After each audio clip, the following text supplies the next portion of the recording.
The Phoenix Suns now sit at 35-25, and Suno, that's not the worst record I've certainly ever heard.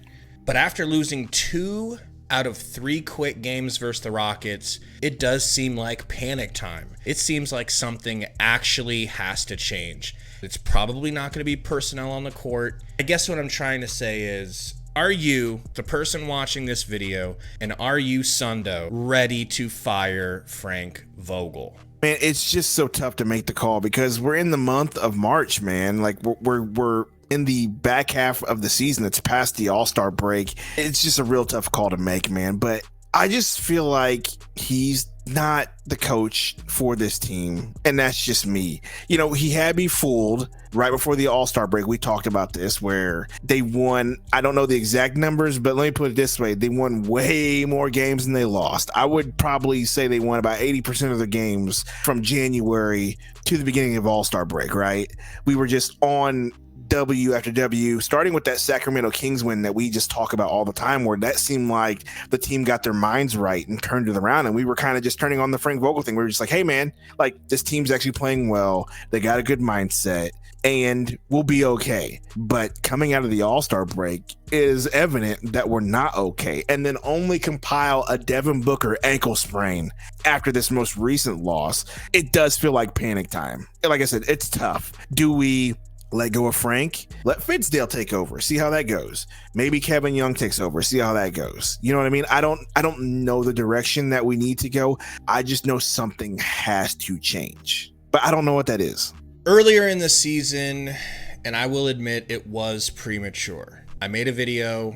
In fact, it might have even been a YouTube short. I don't even think I made a full one. And it didn't do great. I mean, needless to say, people just were not ready for that part of the conversation yet. And like you're saying, they went on a run. So like right after I made that video, they turned it around. I believe it was like probably 12 for 15 wins. And I felt like I had made a mistake. I called for his job too early. I don't want to make that mistake again, but here we are. Injuries are one thing. This team suffers from them consistently. I don't think that's going away. But we are looking at such a mediocre, boring, live by the 3, die by the 3 offense, where if the 3s aren't hitting, guys are just taking turns trying to hit tough, superstar level fadeaways with hands in the face, which they can hit. But when that's the meat and potatoes of your offense, it doesn't seem like it's going to get it done in the playoffs. This coach doesn't seem like he's the coach. Just like Monty,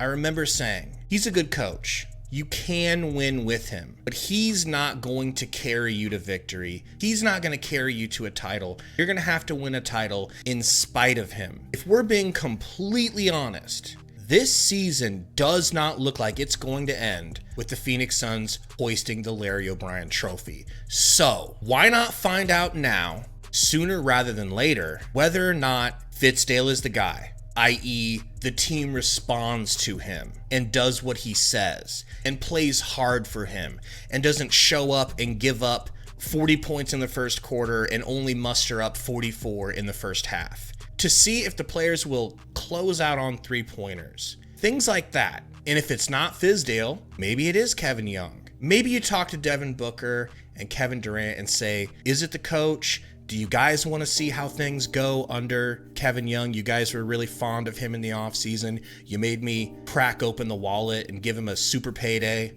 Do you guys want Fitz? But why not do it now? I think the sooner the better. Yeah, Gabe, my biggest issue right now, and to your point of he's the kind of coach that can win in spite of the players, not that he lifts those players. And I made the illustration of the baseball manager in our live stream, Lloyd McClendon, where when he managed the Seattle Mariners, it was a very lax, more of a country club, social club type atmosphere, not a coach player type atmosphere. And the players just constantly underachieved when they should have won more games. And I just feel like that's the relationship here. He has been around for a while. He's a respected coach, but I just think he's just too lax with Booker and Durant. Lets them kind of do what they want too much. As you mentioned, there's just a lot of drive, make a difficult shot, a lot of 3-point shots that don't necessarily need to be taken at the time, early in the shot clock at times. And I just feel like they could benefit from better offensive sets, better offensive ideas, better ball movement. I mean, look at this past game. Royce O'Neal went on a run where he was hitting threes, and he could have seen a few more shots, in my opinion. There's just instances like that where you got to recognize as a coach, hey, this is the hot hand. I don't need to pull this person. A la Bol in the Houston Rockets game on the 23rd of February. Bol was killing it. What did he do? Pulled him right when that comeback was starting to come to a head, and then the Rockets pulled ahead again, and we lost. Just certain things like that happen where you're like, man, like a good coach would recognize that and would leave the player on the floor and wouldn't just pull that player for another rotational piece that you just have to get this guy on the court because you owe him the minutes because he's a veteran player and that's his role, right? Like, there is an art in game flow in coaching situations. There's an art to it, and he doesn't seem to have it. So once again, my question is, does Fitzdale have that? Does Kevin Young have that? Are these rotations coming from the staff? Are these ideas and rotations coming from him? That is a great point, and I have some reasons why I'm losing faith in Frank. But first, this video is brought to you by BetUS, where yesterday I gave some pretty good advice. Had you listened to me and bet that the Rockets would win that game, or at least not lose by 10 points, you would have won $340. And today, Sunday, against the Oklahoma City Thunder, BetUS has Oklahoma City winning by 4. I hate to say this because it's awfully negative, but I think you run with that. A 5-point win from the Thunder, considering where they are in the standings and how well they've been playing and how porous the Suns have, this is screaming to me. But if you want to take the Suns, you bet $100. They keep it within 4, and you're going to come away with $160. But no matter what you decide, use our link in the description, and BetUS is going to hook you up with a 125% bonus. Those deposits are up to $2,500 each, and they're giving you a 10% gambler's insurance right now. You guys can play casino games, bet on virtually any sport, and it really helps the channel out. Shout out to our sponsors at BetUS. Now, we talked a little bit about Frank's favoritism, and I almost said Monty because it's a Freudian slip.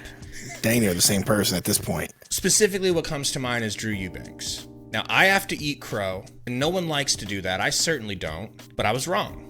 I thought going into this season that Drew was going to be way more playable, way more usable. I thought he would give Nurk some run for his money as far as fans thinking, well, I don't know, who's actually better? It's so clear that it's Nurkic. Eubanks is not a center, and yet, for whatever reason, whether it was the tampering that the Suns did to get him, losing a second-round pick, or Frank just likes him the way that Monty loved Shamet, he's getting way too much run. We have not won a single game without Nurkic, and you've been using Eubanks in lieu of him. I know Udoka Azubuike is on a two-way contract, but in my opinion, he clearly outplayed him when he did get to play. Frank doesn't even usually suit him up. Perhaps it's injury, but you never hear any sort of injury surrounding. I like Bol playing on the wing, but I would rather have him in there at center for the height, for being able to block and the rebounding he can provide at center if you have to. Get creative. Frank doesn't want to. It's Eubanks till we die, and we're dying. Eubanks till we die. Saban Lee till we die. We haven't seen any of Tio Maladon. And to your point, Udoka seems to have taken a back seat, and I don't understand that one either. I'm not a coach. I'm not there, so I can't, give my opinion on that. But I agree with your point. There just doesn't seem to be a whole lot of experimentation, imagination. Maybe I should play this guy and give him a chance. We haven't seen a lot of David Roddy, and that was somebody that we recently got in that trade that we made before the deadline for Royce O'Neal. I thought we would see a lot more of him. Haven't. And it seems to be this weird thing where we're waiting on Damian Lee to play, but maybe not, because now, come to find out, he won't be coming back until the end of the season, maybe early playoffs. And so there's also that weird thing now too. So his decisions on who to play, when to play him is odd to me. And his love for Drew Eubanks is odd to me as well. Like I said, there's times when Drew Eubanks is killing it. We've had arguments over the live streams and on the channel about, is Drew Eubanks the dude? Is he not the dude? There's times where I'm like, hey man, Drew Eubanks is all right when he makes an athletic alley-oop play, but then there's a lot of times where when he gets out rebounded, like today, where I'm like, this dude's terrible. And I know that they got to see it too, right? If we see it, I just don't understand why they don't see it and make the proper adjustments. But like, once again, we're not NBA coaches, so we just kind of got to watch and see and wait and see what they do. But it's safe to say that Suns fans are kind of over this whole season and this whole experience with Frank Vogel, and something's coming to a head, and we'll see what it is sooner rather than later, in my opinion. If you're a good enough coach to win an NBA title with this Suns team, shouldn't you be good enough to figure out the Houston Rockets, who are not having a good season? I agree. I 100% agree. But is that coaching or is that player effort? The player effort is not there.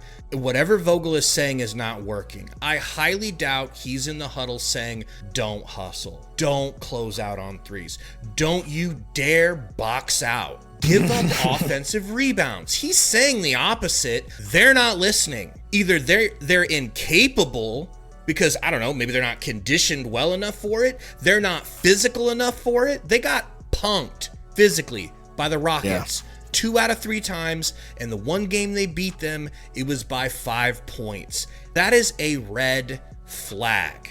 Yeah, they got out hustled, out physicaled, out efforted, and that comes with coaching, that comes with culture.